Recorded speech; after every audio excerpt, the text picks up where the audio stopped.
Buenas Perfecto. tardes. Muy buenas tardes, Aarón. Buenas tardes. Bueno, bienvenidos a la cuarta jornada del seminario del área Hábitat y Diseño. ¿Es 2025 o 2026, Genaro? 2025. 2025. Bueno, mi nombre es Aaron Dayan Mock Hernández. Soy arquitecto de Cuba.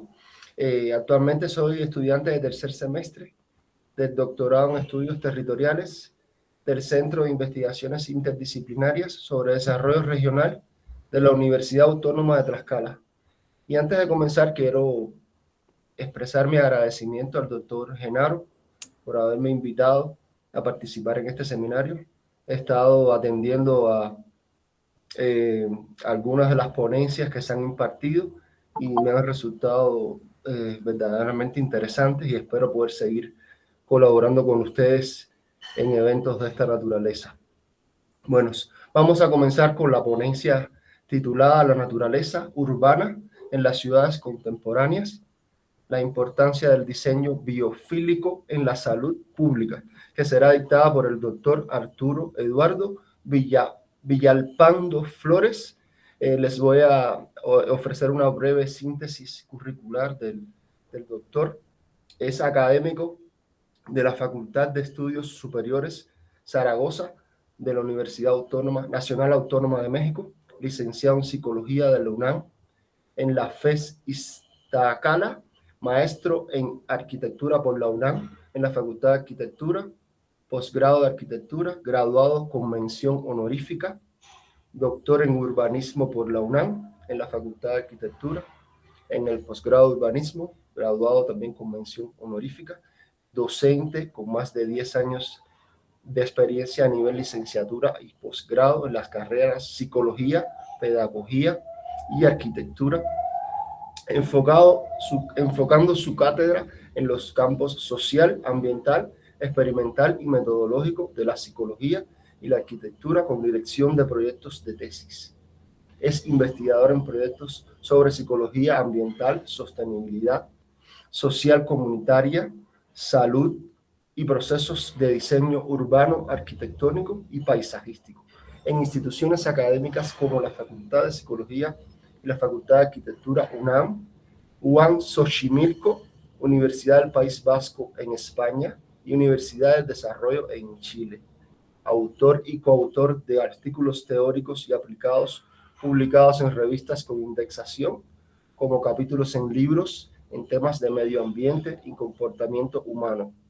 Es miembro del Sistema Mexicano de Investigación en Psicología y la Asociación Europea de Psicología Ambiental y forma parte del Comité Editorial y de Revisión de la Revista Digital Internacional de Psicología y Ciencias Sociales, FES y UNAM, del International Journal of Psychology de la Universidad de Florida, Estados Unidos, y de la Revista de Estudios Urbanos y Ciencias Sociales de la Universidad de Almería en España.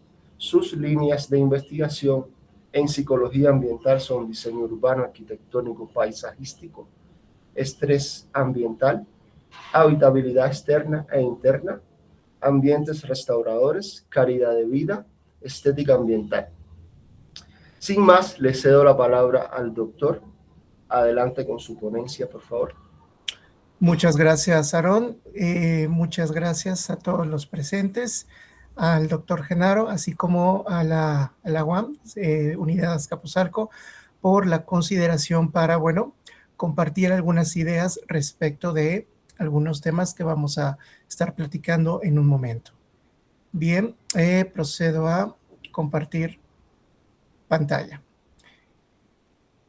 Si me indican, por favor, cuando ya se vea la pantalla.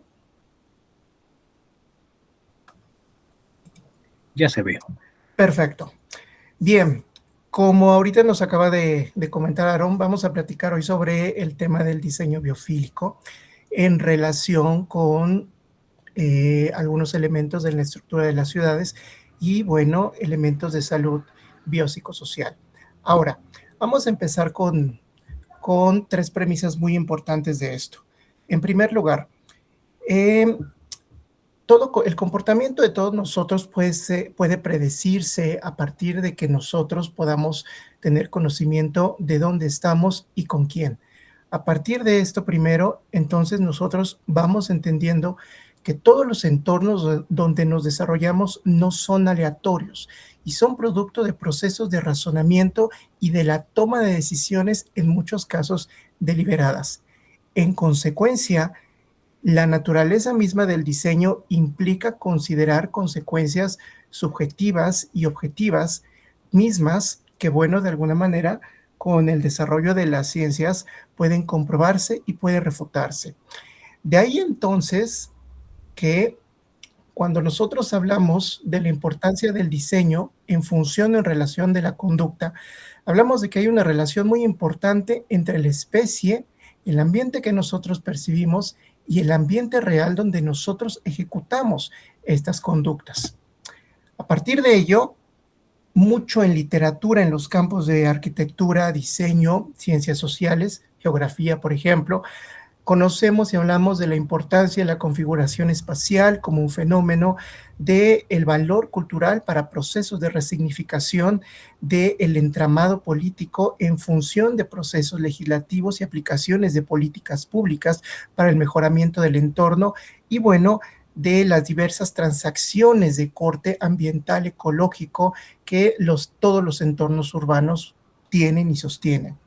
Pero también hay un elemento, un quinto elemento, que tiene que ver con la dimensión psicológica, cognitiva, emocional, que es a partir de la percepción ambiental y de la cognición ambiental, es decir, lo que percibimos, cómo percibimos y qué aprendemos de toda esa experiencia. Con ello, resulta que nosotros podemos entender esta dimensión del diseño como un sistema conceptual, donde nosotros podemos ir dimensionando el ciclo de vida del espacio, las implicaciones en los distintos ciclos de vida de nuestra especie, las referencias culturales, las implicaciones ambientales de todas las modificaciones que nosotros vamos haciendo y las incidencias psicofisiológicas de la suma de estos tres.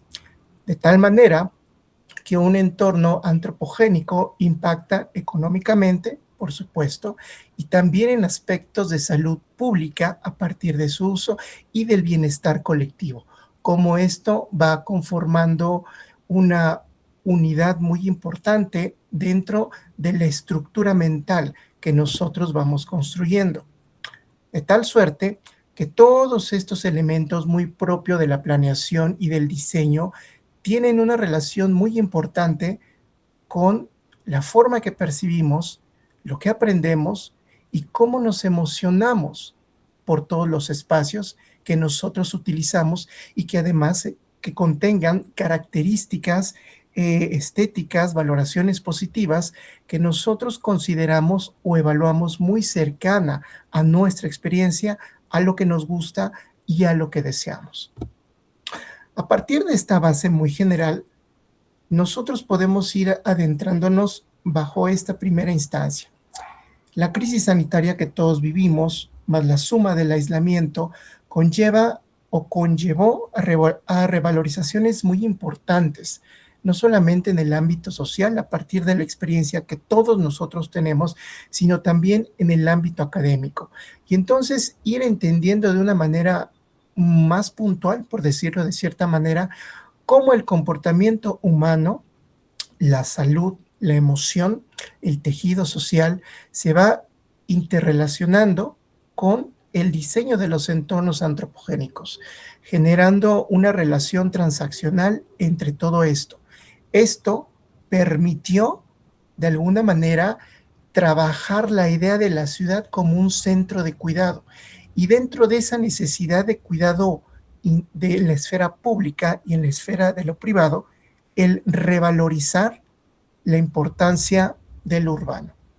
Mucho de esto no había tomado este auge o esta importancia en la estructura teórica si no hubiéramos tristemente padecido esta experiencia de crisis sanitaria. Con ello, hablar de lo sociofísico y hablar del diseño es hablar de la operatividad, la emocionalidad y la conceptualización que nosotros hacemos de estos espacios. Y a partir de esto, nosotros modificamos lo que vamos haciendo y vamos construyendo relaciones semióticas a partir de lo que podemos hacer, los objetivos de todo eso que podemos hacer y potencializar otras acciones en relación con terceros u otros escenarios. Y entonces hablar o ir hablando de un entramado cultural que se inserta en un tejido social fortalecido por los espacios públicos y por las características de diseño. A partir de esto, el concepto de la biofilia en el entendimiento del proceso evolutivo del espacio público se vuelve representativo. El concepto en sí mismo viene de estudios en humanismo y de la psicología, el cual establece, y lo leo textualmente, una orientación vital, caracterizada por el amor a la humanidad, a la naturaleza, asociado al desarrollo pleno de las capacidades humanas. Los registros vienen propiamente de Erich Fromm, y bueno, esto también se relaciona mucho con la visión de libertad, de independencia y del progreso humano. La formulación y la estructura de este concepto permite generar primeras aproximaciones en los estudios de la psicología, la biología y, como vamos a ver posteriormente en el diseño, a partir de cómo nosotros importamos como especie y además cómo la importancia de nuestra especie tiene una asociación muy importante con lo natural, con este espacio natural en el cual nosotros tradicionalmente, antropológicamente, nos vamos desarrollando. De ahí entonces que el desarrollo de la hipótesis de la biofilia tiene una relación muy cercana con el análisis y estudio de los procesos evolutivos, ya que la preferencia que nosotros tenemos con los espacios naturales, con los espacios verdes, es innata. Vaya, ha venido modificándose, ha venido creciendo, ha venido puntualizándose gracias al proceso evolutivo de nosotros y, por supuesto, con un paulatino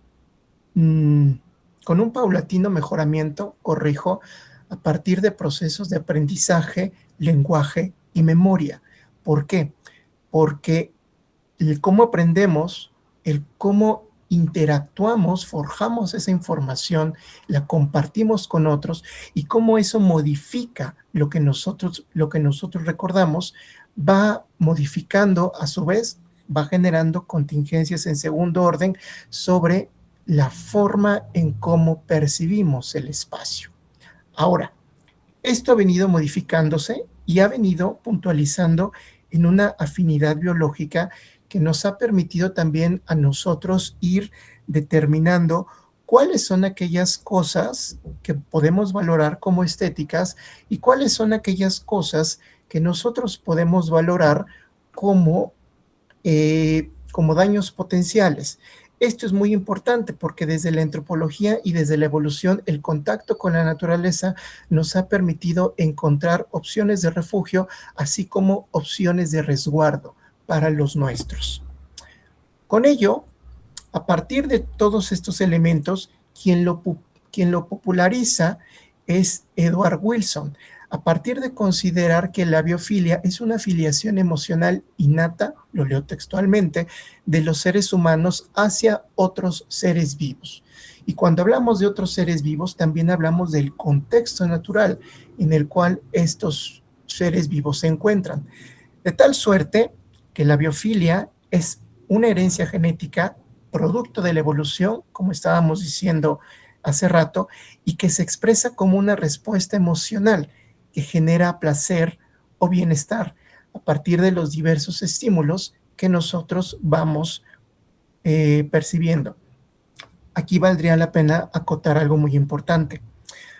Todos los espacios diseñados o naturales presentan composiciones determinadas que se consideran estímulos exógenos. La forma en cómo nosotros percibimos esos estímulos depende mucho de nuestra composición biológica, depende mucho de nuestra tasa de aprendizaje relacionada con los niveles o con los porcentajes de éxito y fracaso, y en tercer lugar, de las valoraciones y preferencias estéticas. De ahí que hablar de aprendizaje es muy importante, porque además, desde la sociobiología, la biofilia funciona también como un conjunto de reglas de aprendizaje que permiten generar respuestas adaptativas a estos estímulos, de tal suerte que los procesos de adaptación permeados por elementos sociales, culturales, por ejemplo, es entonces que nosotros generamos aprendizajes locativos y con ello vamos actuando, nos vamos desarrollando a partir de determinadas pautas, las cuales vamos ubicándolas y vamos también aplicándolas en contextos similares. Es decir, todos ustedes tienen conocimiento muy claro de cómo ir, por ejemplo, al supermercado más cerca caminando. Todos ustedes saben cómo dirigirse hacia su universidad. Todos ustedes saben cómo, por ejemplo, caminar dentro de la Alameda Central. No es algo que ustedes vayan decidiendo, es algo que se va dando, vamos a plantearlo así, en automático. Bueno, ese proceso automático, entre comillas, tiene que ver con cómo han aprendido. Tiene que ver cómo cada uno de ustedes biológicamente percibe, discrimina, categoriza cada uno de los estímulos y cómo va generando eso un entramado cognitivo, un mapa cognitivo, para entonces poder moverse y poder ejecutar esa acción. Lo central de todo esto es que cuando nosotros tenemos contacto con elementos naturales, se potencializa respuestas positivas, respuestas favorecedoras, lo cual mejora no solamente la interacción ambiental, sino también los juicios de valor y la deseabilidad socioambiental sobre lo que hay en ese lugar y lo que a nosotros nos gustaría que hubiera en ese lugar. Con ello, los elementos de salud presentes a partir del concepto de restauración ambiental, que refiere a el proceso homeostático, un equilibrio psicofisiológico en el organismo para precisamente poder manejar toda la estimulación externa, beneficia los estados de ánimo. La homeostasis misma se profundiza, lo cual disminuye las tasas de estrés ambiental. Hay una regulación de procesos fisiológicos, presión arterial, tensión, procesos cardiorrespiratorios. Hay una reconceptualización del significado, de las implicaciones de ese lugar, de los aditamentos, de las proposiciones del diseño mismo, lo cual implica reconfigurar asociaciones. Y a partir de que nosotros vamos reconfigurando cómo entendemos el espacio y cómo nos movemos en ese espacio, la dimensión de belleza va cambiando conforme vamos creciendo, se va puntualizando, se va especificando. Y entonces, cada uno de nosotros podemos caminar en la Alameda Central, por ejemplo, para ver puntualmente la fuente de Poseidón, o para llegar específicamente a donde está el kiosco, por ejemplo, o para caminar en el centro de la Alameda y entonces poder tener una visión periférica mucho más nítida sobre la capa arbórea y cómo la capa arbórea puede tener como telón de fondo el hemiciclo Juárez, y entonces hay una composición que cada uno de nosotros puede valorar de manera distinta, etcétera, etcétera, etcétera. Todo esto apuntala a la salud.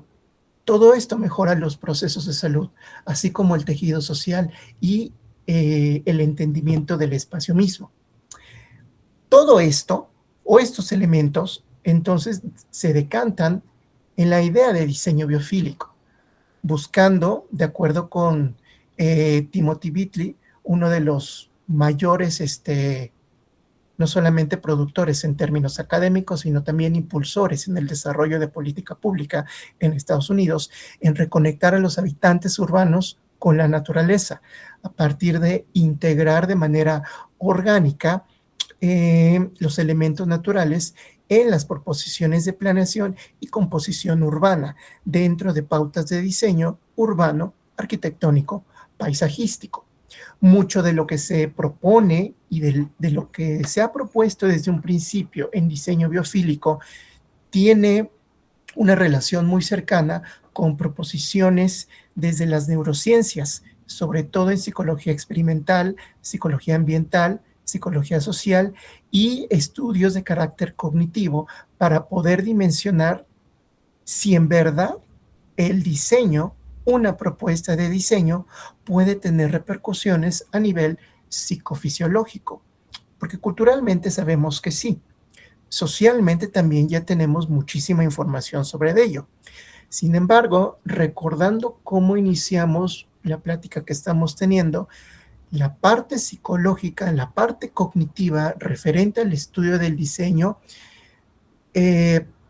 pues bueno, si no es que se olvida, tiende a obviarse en el mejor de los casos, o ya muy en el peor de los casos, se tiende todavía a pensar que relaciones certeras entre el objetivo y subjetivo, cuando nosotros hablamos de estudiar el espacio, pues no es posible, porque hoy todavía pasa mucho con ese tipo de pensamientos.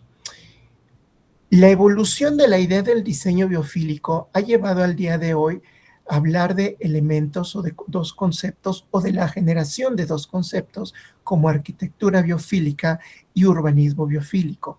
Y en años recientes, sobre todo a partir de la crisis sanitaria de la pandemia, hablar del concepto de ciudades restauradoras como un concepto que engloba la propuesta del diseño biofílico y que se decanta o que se puede decantar de manera puntual en la idea de una arquitectura encauzada o más bien preocupada por la inclusión de elementos naturales para la formulación de espacios privados y públicos y en la idea de un urbanismo biofílico que busque de alguna manera el potencializar los centros urbanos, sobre todo y recordando la idea de los objetivos de la Agenda 2030, y también recordando por un momento esta famosa nomenclatura que se genera también en la 2030 como, ahora sí que es un ejercicio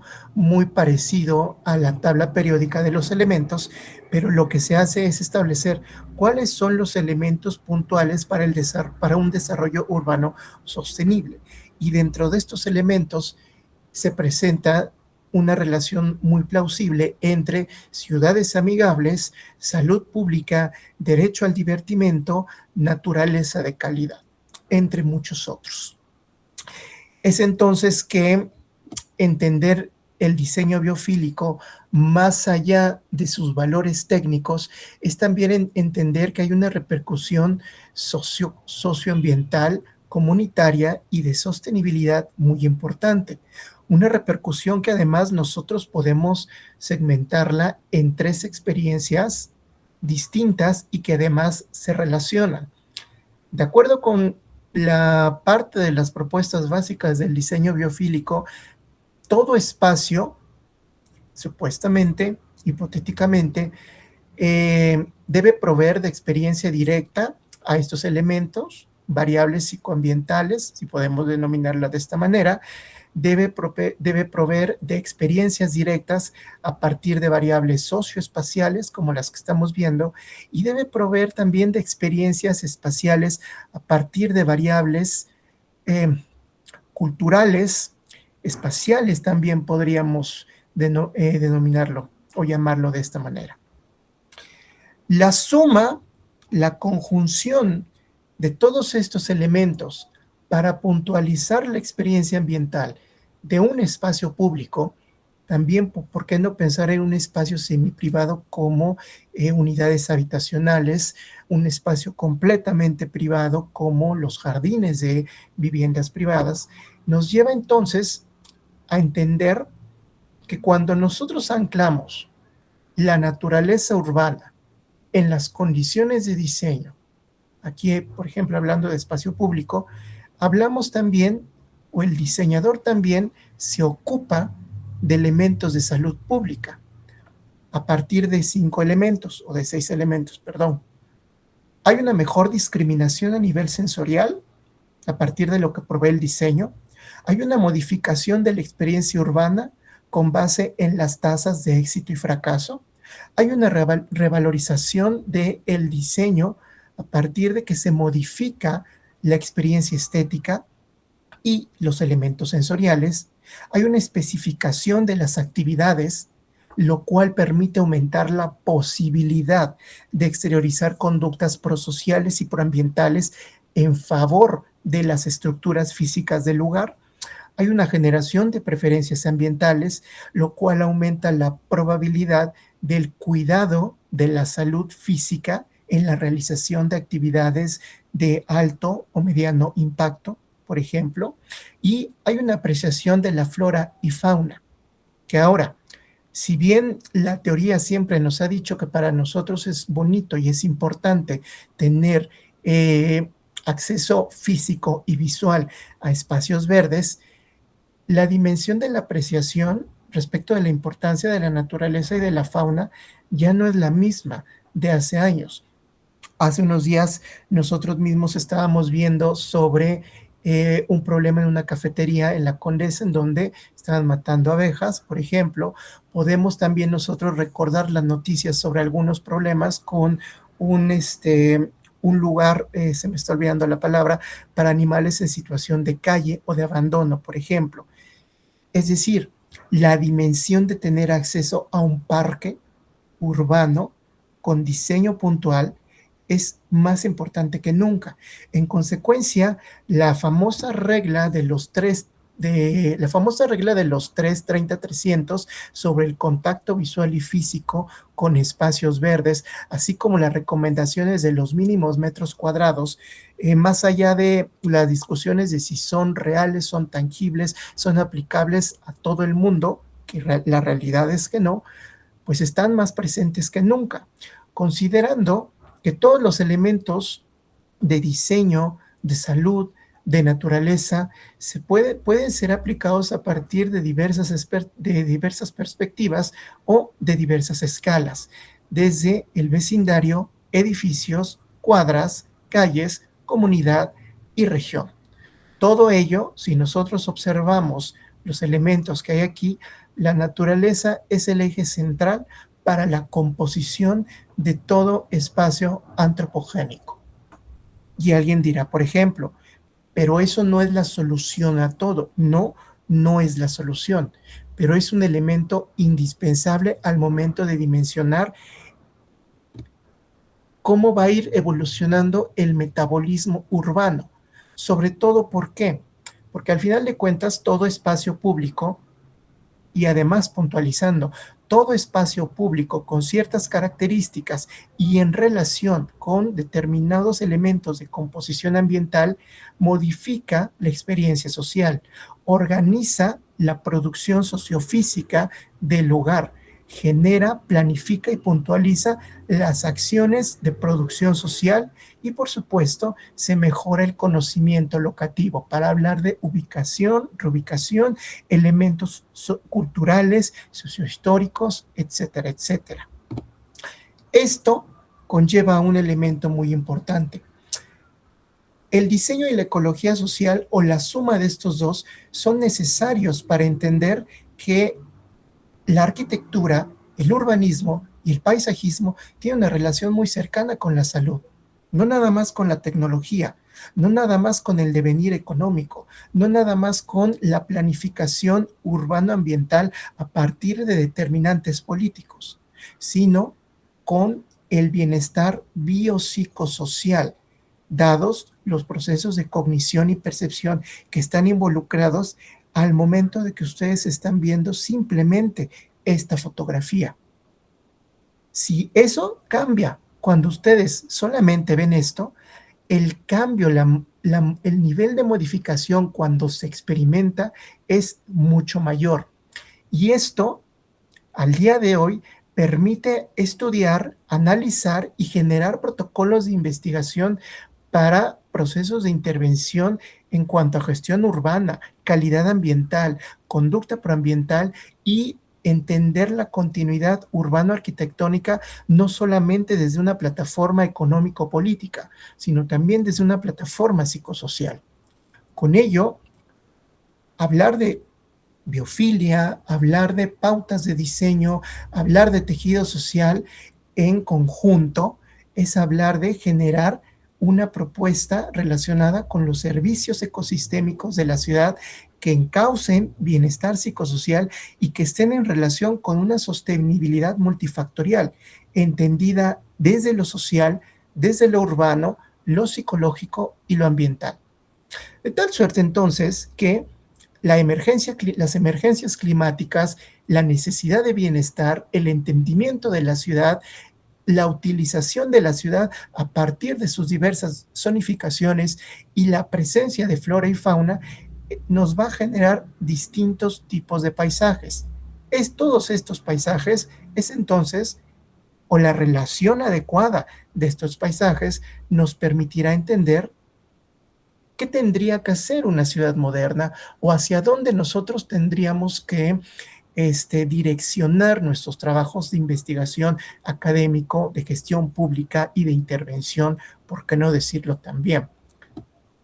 Con ello, nosotros proponemos un modelo teórico conceptual para poder ir desarrollando de una manera un tanto más clara muchas de las cosas que estamos hablando.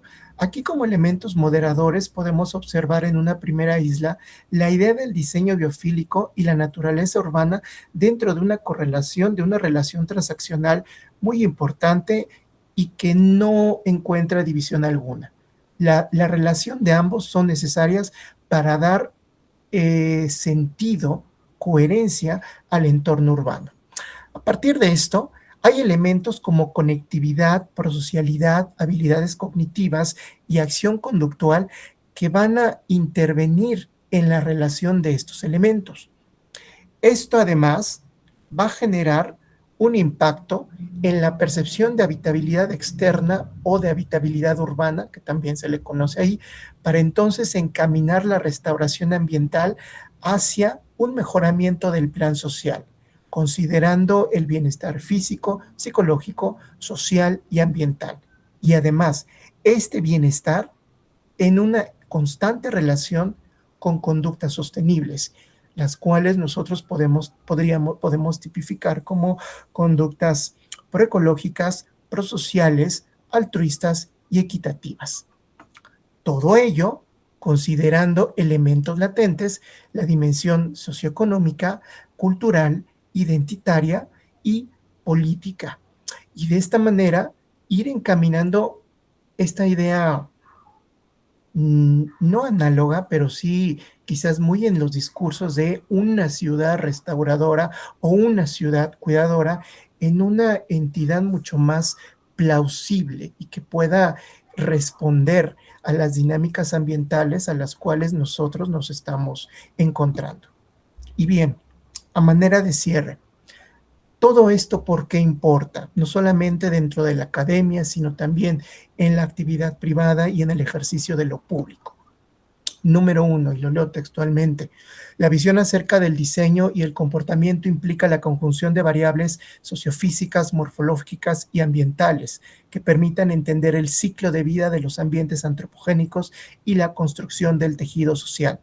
Son sistemas conceptuales que moldean la forma en cómo nos relacionamos con el entorno próximo, la inclusión de lo natural, la inclusión de pautas biofílicas en el diseño de ciudades o de otros espacios de menor envergadura es indispensable para que esos espacios puedan funcionar. Número 2. Desde lo psicológico, todo entorno es un ambiente percibido. Cada uno percibe esto de manera distinta, por ejemplo, por 2 condiciones nada más, por no mencionar más. Los gradientes de textura y la luz. Nada más por eso, todos nosotros estamos percibiendo esto de manera distinta. Los niveles de percepción importan por la calidad de la producción y del impacto social que esto genera. Esto permite que nosotros podamos generar, modificar y aprender reglas, roles sociales y formas de actuar a partir de esto. De ahí que las pautas de diseño urbano, arquitectónico, paisajístico, en consonancia con la idea de la inclusión de lo natural o de la naturaleza urbana, resulta muy importante por el valor espacial que se construye, por las implicaciones culturales que se reformulan, por el valor ambiental que crece y por la dimensión social y psicológica que cada uno de nosotros tenemos de lo natural en las ciudades. Esto, vaya, número 3, no es algo que nosotros estemos inventando.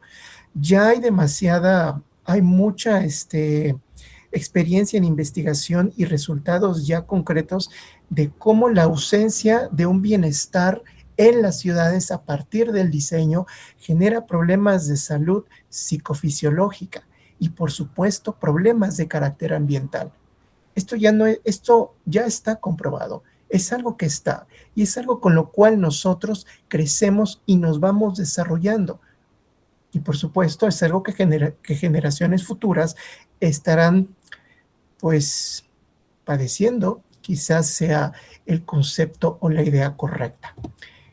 Y evidentemente, cuando lo anterior falla, pues por supuesto que hay un crecimiento de diversos problemas de carácter ambiental y sociocultural que también tiene que ver con la degradación del entorno, el poco uso de los espacios, el poco respeto a la naturaleza y la ausencia de elementos de salud.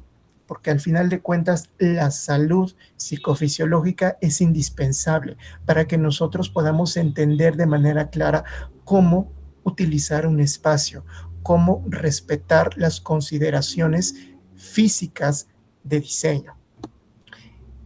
De tal suerte que al final de cuentas, la ejecución cognitiva, operacional, conductual, emocional, los anclajes culturales de nosotros está inmerso o están insertados en el quehacer de estos 3 elementos de diseño.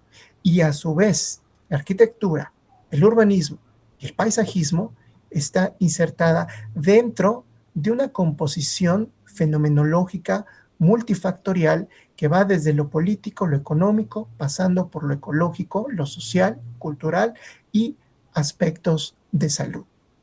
De tal suerte que estudiar el diseño, creo yo, desde una sola plataforma en este 2026 ya no es plausible. Requerimos necesariamente de la transdisciplina para entender el impacto, consecuencias y contingencias de las decisiones de diseño urbano, paisajístico, arquitectónico y de otra serie. Y bueno, nosotros iniciamos nuestra conversación con 3 premisas básicas y vamos a terminar con una cuarta, y la leo textualmente. La evidencia empírica es indispensable en los procesos teóricos y aplicados del diseño urbano, arquitectónico, paisajístico por su incidencia en procesos psicofisiológicos, socioculturales y ecológicos de nuestros entornos antropogénicos. Es decir, por relacionarse y relacionarnos con una sostenibilidad multifactorial. Porque al final del día hay que recordar que todos los que nos dedicamos al estudio, desarrollo de estos temas, buscamos de alguna manera el poder acercar las ideas a una futura dimensión sostenible en cualquiera de las áreas en las cuales está insertado este concepto. ¿Por qué? Porque es necesario. ¿Por qué? Porque no queda de otra. ¿Por qué? Porque los escenarios actuales lo están demandando de alguna manera. Y bueno, pues nada, por mi parte es todo. Muchísimas gracias por la atención a esta plática.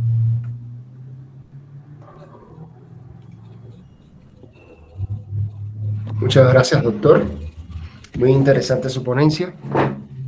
Es un enfoque muy valioso que aborda las experiencias ambientales y el empleo de los elementos naturales en el diseño urbano, arquitectónico y paisajístico, a partir del concepto de diseño biofílico y toda la repercusión que estas prácticas tienen en la salud humana, sus aportes al bienestar psicosocial y con ello la calidad de vida en sentido general.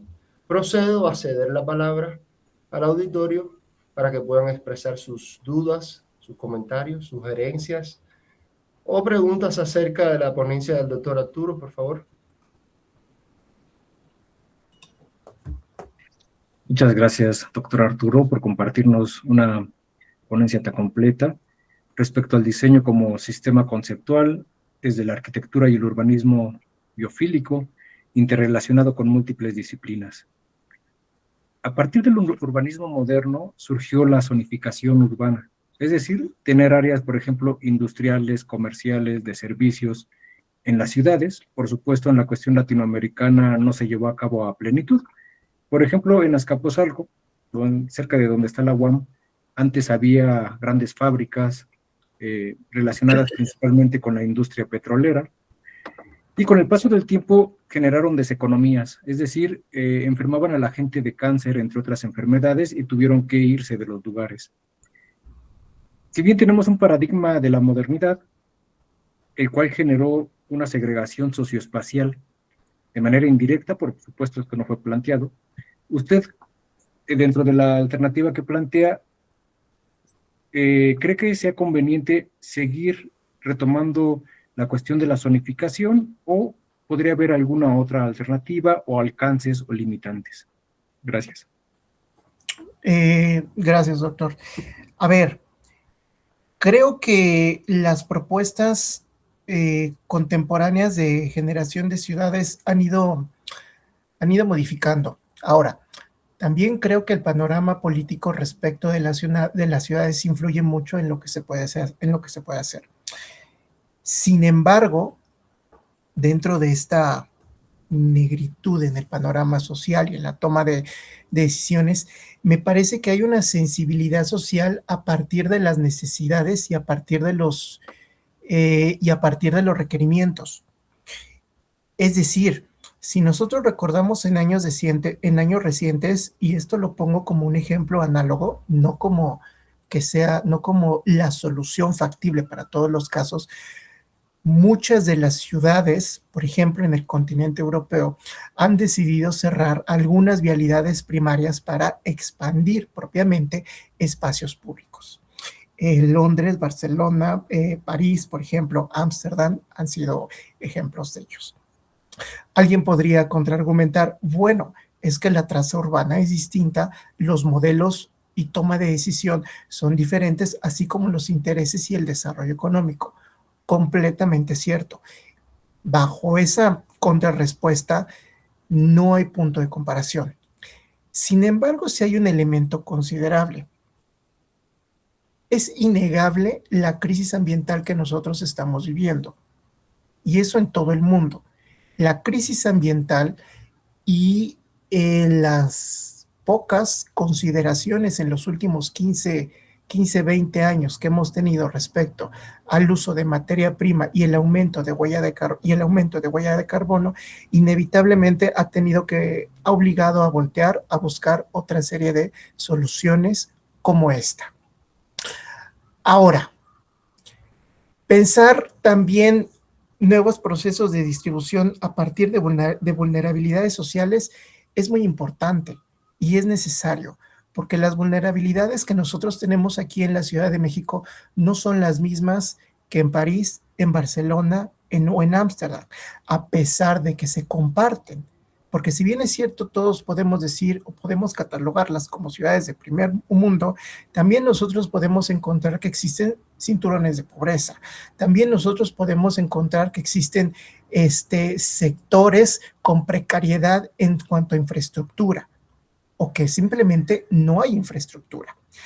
De ahí que, bueno, el considerar la vulnerabilidad, por ejemplo, en los futuros procesos de diseño de vivienda como una variable importante al momento de análisis o de buscar correlaciones y causalidad es necesario.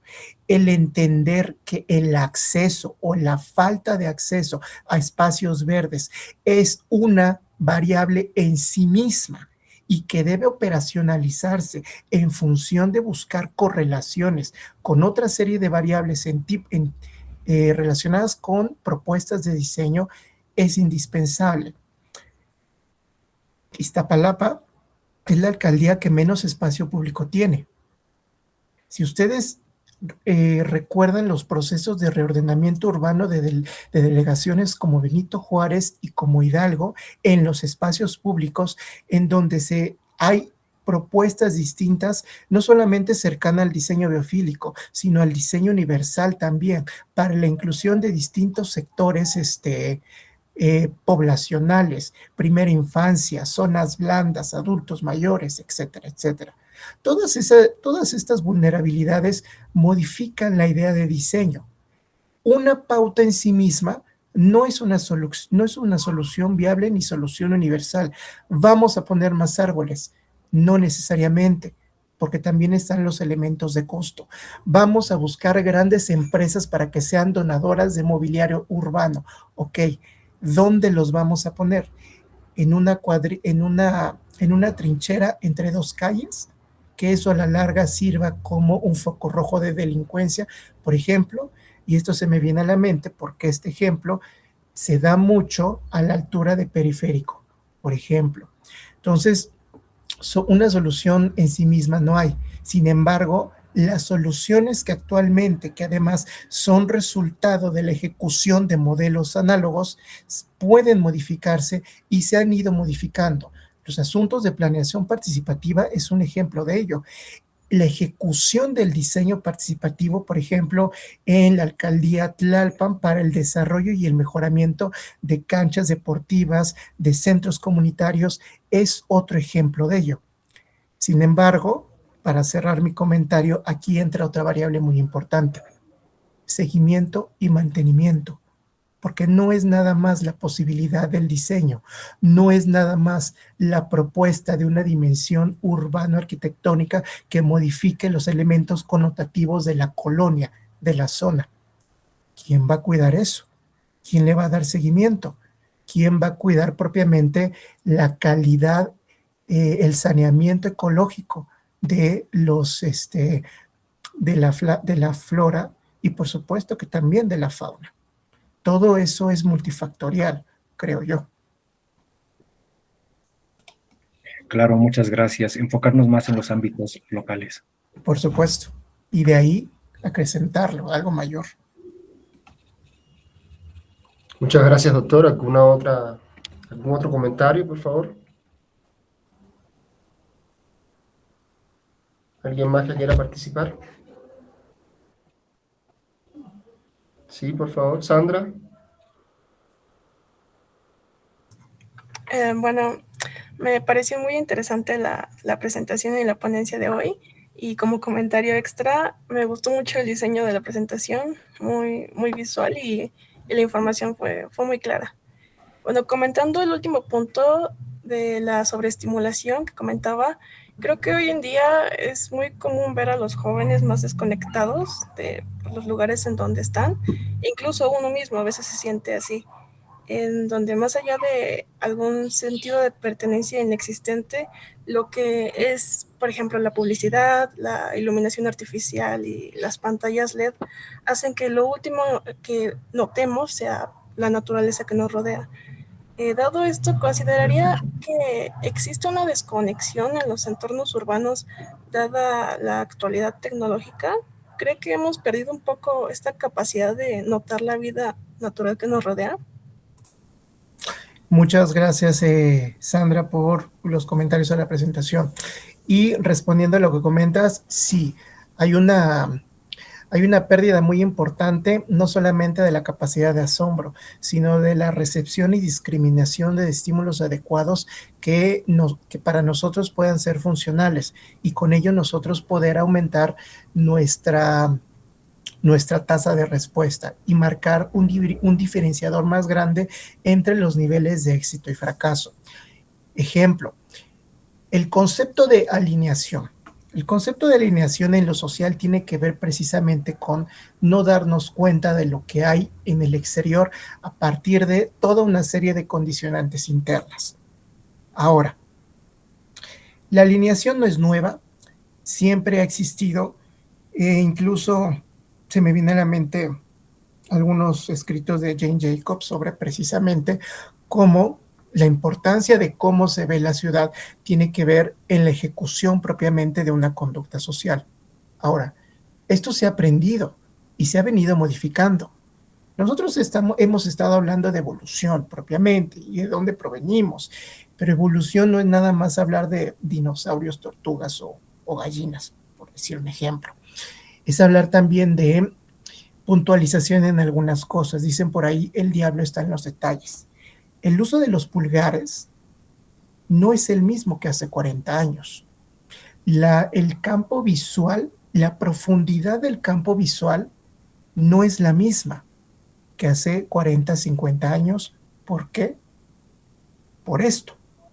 Como consecuencia natural, si la percepción de objetos cercanos dentro de un mismo espacio contenido ha cambiado, la lógica nos tiene que llevar a pensar que la percepción de los gradientes de un espacio exterior sin límites, como lo es un espacio público, por supuesto que se modifica, para bien o para mal.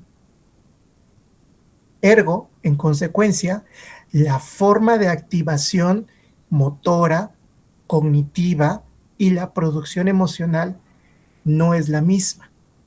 Si no hay un entendimiento claro, no hay una posibilidad de anclaje emocional.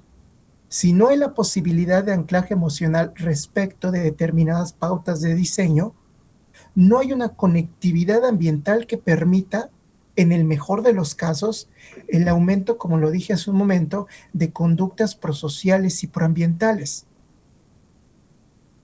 Y el escenario se descuida. Y el ciclo de vida se altera a partir del aumento de la huella humana, por ejemplo. Entonces, por supuesto que la alineación modifica el cómo nosotros utilizamos las estructuras sociofísicas del entorno. No es nada más la carencia de mejores relaciones sociales, no es nada más la carencia de entendimiento de claves psicoemocionales para saber comunicarnos con el otro.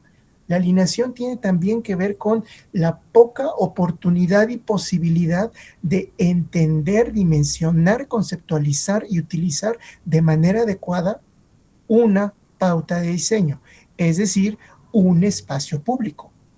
Ahora, las consideraciones de los espacios públicos también necesariamente tienen que modificarse, tienen que modificarse y tienen que evaluarse a las necesidades de la sociedad que lo va ocupando.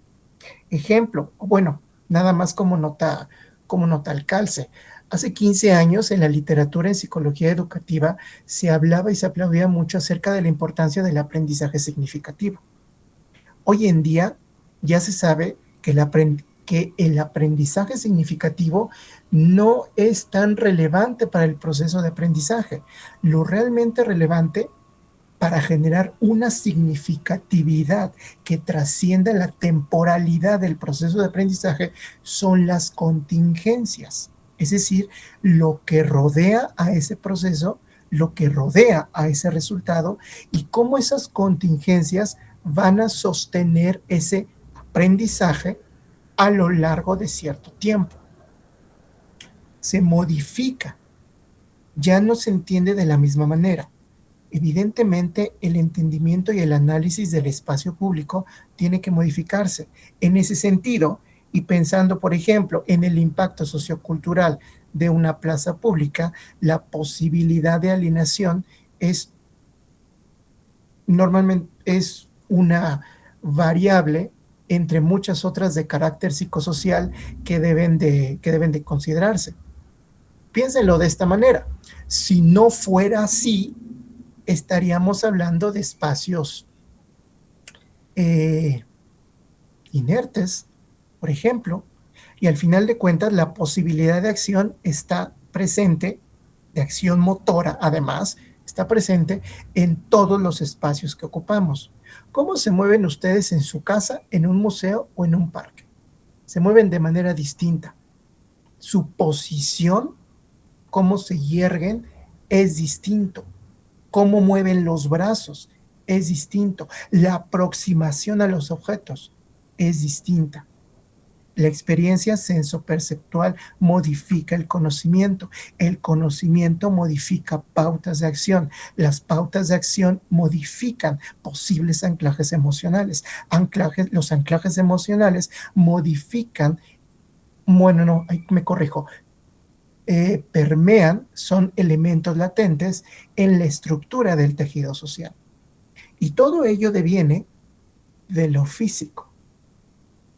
Por ello es que, pues, sí, la realidad es que creo yo fielmente que la condición física es innegable para el éxito o fracaso de la condición objetiva, que tiene mucho que ver con la conducta propiamente.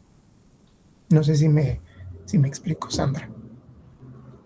Sí, totalmente claro. Gracias. Muchas gracias. Muchas gracias, Sandra. Muchas gracias, doctor. ¿Alguien más?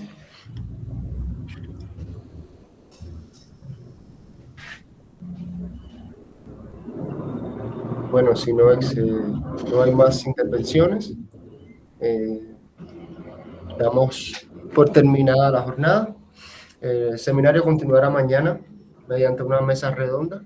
Serán bienvenidas todas las reflexiones del auditorio. Muchas gracias a todos. Eso sería todo. Le agradezco nuevamente al doctor Genaro por permitirme participar y le cedo la palabra por si quiere comentar algo más.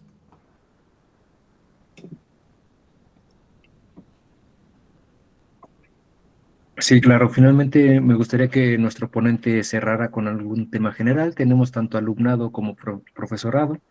Algún tema, alguna cuestión general, doctor Arturo Eduardo.